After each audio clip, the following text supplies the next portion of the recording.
السلام علیکم ورحمۃ اللہ وبرکاتہ۔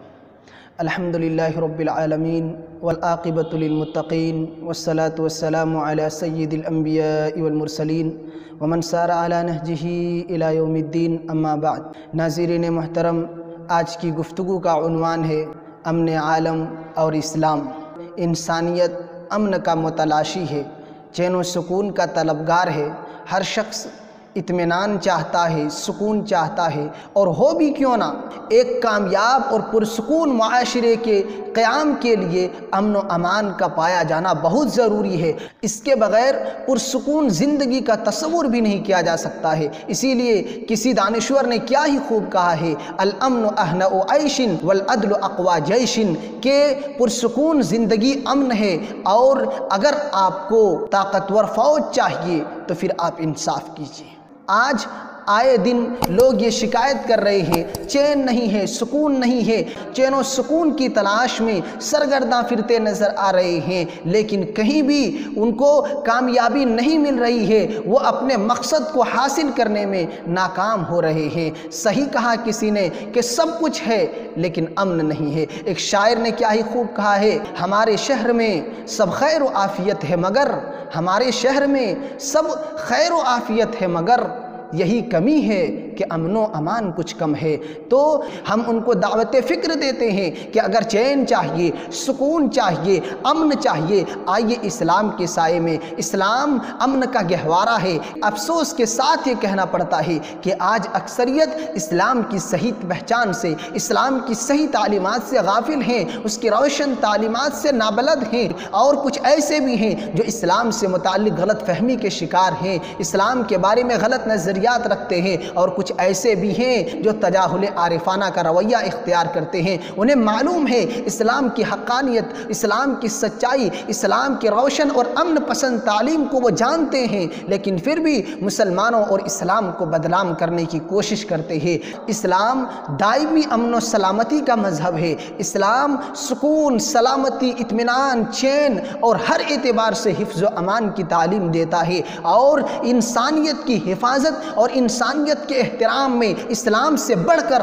کوئی دھرم تعلیم دے ہی نہیں سکتا۔ اللہ کے نبی صلی اللہ علیہ وسلم نے ایک حدیث کے اندر ارشاد فرمایا، المؤمن من امنہ الناس علی اموالہم وانفسہم۔ ایک مومن، حقیقی مومن اسی وقت ہو سکتا ہے جب دوسرے انسان اس سے محفوظ رہیں، ان کی عزت، ان کے آبرو، ان کے جان، ان کے مال ہماری ذات سے محفوظ رہیں، ہم کسی کو نقصان نہیں پہنچاتے۔ یہ تعلیم ہے اسلام کی کہ کسی بھی دھرم سے وہ تعلق رکھنے والا ہو، اگر وہ انسان ہے تو انسان ہونے کے ناطے اس کو جینے کا حق حاصل ہے، ان کی عزت و آبرو کی قیمت ہے، ان کا احترام ہمارے لیے لازم اور ضروری ہے۔ اس لیے کہ امن عالم کا قیام اسلام کا ایک مشن ہے۔ اسلام سکون چاہتا ہے، اسلام کائنات میں امن چاہتا ہے۔ آئیے اسلام نے قیام امن عالم کے لیے جو چند بڑے بڑے کارنامے انجام دیے ہیں، ہم اشارتاً چند کارناموں کا تذکرہ کرتے ہیں۔ اسلام نے قیام امن کے لیے سب سے پہلا کارنامہ یہ انجام دیا کہ توحید خالص کا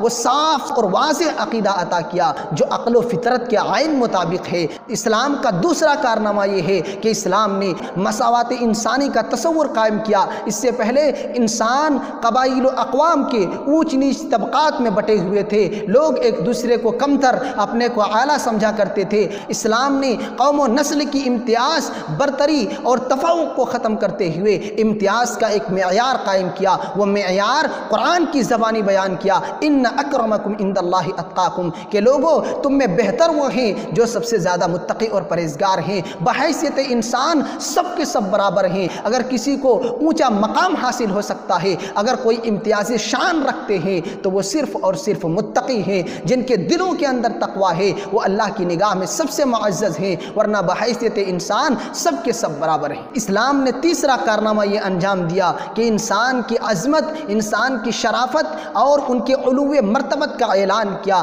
تاکہ فتنہ و فساد میں انسان کا خون ضائع اور برباد نہ ہو جائے۔ اسلام نے اعلان کیا کہ انسان اس کائنات کا قیمتی جوہر ہے، اس کے جان کی بڑی قیمت ہے، ہم نے بڑا احترام اور بڑا مقام اس کو عطا کیا ہے۔ قرآن نے کہا وَلَقَدْ كَرَّمْنَا بَنِي آدَمَ وَحَمَلْنَاهُمْ فِي الْبَرِّ وَالْبَحْرِ، یقیناً ہم نے انسان کی بڑی توقیر اور بڑا احترام کیا ہے، اور خشکی اور تری میں ہم نے اس کے لیے سواریاں مہیا کی ہیں، اور ساتھ ہی ساتھ ہم نے ان کے لیے پاکیزہ روزیوں کا انتظام کیا ہے، اور کائنات کی بہت سی مخلوقات پر ہم نے ان کو شرف و عزت عطا کیا ہے۔ تو قرآن نے انسان کے احترام کو بحال کیا۔ اسلام سے پہلے لوگ ذلت و نکبت کی پستی میں گر چکے تھے۔ لوگوں کے ذہنوں میں یہ بٹھایا کہ انسان اس کائنات کا کوئی معمولی شے نہیں ہے، اس کائنات کی ایک بہت ہی محترم ہستی ہے، انسان کا ایک مقام ہے اس دنیا کے اندر۔ چوتھی چیز یہ ہے کہ اسلام نے قیام امن عالم کے لیے ایک بڑی تدبیر یہ اختیار کی کہ حدود و تعزیرات کا نفاذ کیا، جو کہ انسان کے اجتماعی زندگی کو امن و سکون عطا کرنے کے لیے ایک بہت بڑا ذریعہ اور وسیلہ ہے۔ اور کیوں نہ ہو، سخت سزاؤں کو اسلام نے رکھ کر کے، حدود و تعزیرات کا نفاذ کر کے اسلام نے یہ سبق دیا کہ اگر کوئی سخت جرم کا ارتکاب کرتا ہے اس کی سزائیں بھی سخت ہونی چاہیے، تاکہ معاشرے کو خراب کرنے کے لیے اگر کوئی شخص غلط حرکت کرتا ہے اس کو اس معاشرے سے ختم کر دیا جائے، اور آگے اگر کوئی شخص ایسا جرم کا ارتکاب کرنا چاہے تو جرم کے ارتکاب سے پہلے 1000 دفعہ وہ اپنے انجام کو سوچ لے کہ اسلام نے اتنی سخت سزائیں رکھی ہیں، اگر ہم اس جرم میں گرفتار ہو گئے تو پھر ہماری جان کی خیر نہیں، ہماری زندگی کی خیر نہیں، ہم اس دنیا سے ہاتھ دھو بیٹھیں گے۔ تو سزائیں سخت ضرور ہیں، لیکن یہ انسانیت کی حفاظت کے لیے ہے، معاشرے میں سکون اور امن کو برقرار رکھنے کے لیے ہے۔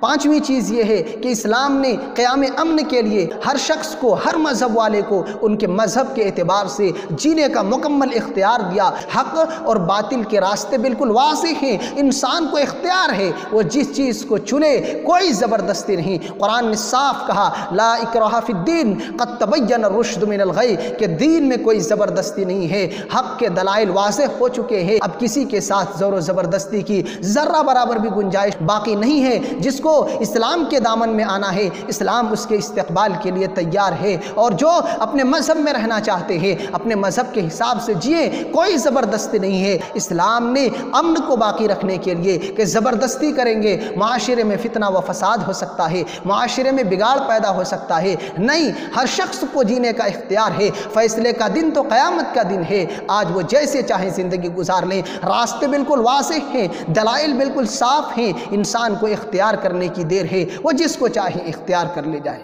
چھٹا کارنامہ یہ ہے کہ اسلام نے قیام امن کے لیے عدل و انصاف کی تعلیم دی، ظلم و بربریت کا خاتمہ کیا، ہر شخص کو ظلم سے روکا ہے، اور اگر انتقام لینے کی بات بھی آئی ہے تو انتقام کا طریقہ بھی اختیار کیا ہے کہ جتنا ظلم ہوا ہے اس مقدار میں وہ بدلہ لے سکتے ہیں، اس سے زیادہ وہ بھی نہیں جا سکتے ہیں۔ قرآن نے صاف لفظوں میں کہا فَمَنِ اعْتَدَىٰ عَلَيْكُمْ فَاعْتَدُوا عَلَيْهِ بِمِثْلِ مَا اعْتَدَىٰ عَلَيْكُمْ، کہ اگر تم پر کوئی ظلم کرے، تم پر کوئی زیادتی کرے تو بدلہ اسی مقدار میں لو جس مقدار میں تمہارے ساتھ ظلم ہوا ہے۔ اسلام نے پہلے تو ظلم سے منع کیا ہے، اور اگر انتقام لینے کی اجازت دی ہے، کسی نے ظلم کیا ہے تو اس کے انتقام میں بھی نہایت ہی عادلانہ اور مہذب طریقہ اختیار کیا کہ جتنا آپ کے ساتھ زیادتی ہوئی ہے اسی مقدار میں آپ ان سے انتقام لے سکتے ہیں۔ بڑا افسوس ہوتا ہے بعض ان لوگوں کے اوپر جو اسلام کو دہشت گردی کے ساتھ جوڑ دیتے ہیں،